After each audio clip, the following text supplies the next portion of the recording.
Okay, so I've got a Kwikset deadbolt here. I'm gonna record this and post it online because I couldn't. It was hard to find anything, anybody that could show this. I think I found one on a Medico deadbolt removal, but you can see there's this faceplate here, and it doesn't look like there's any way to remove the plate.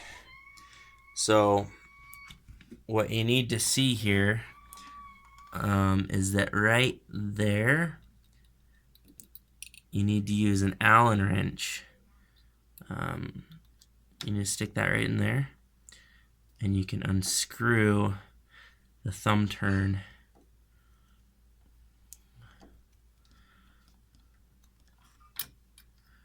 There you go. Don't lose that piece. And then you can take this off, and then you can take the plate off, and there's your screws right there.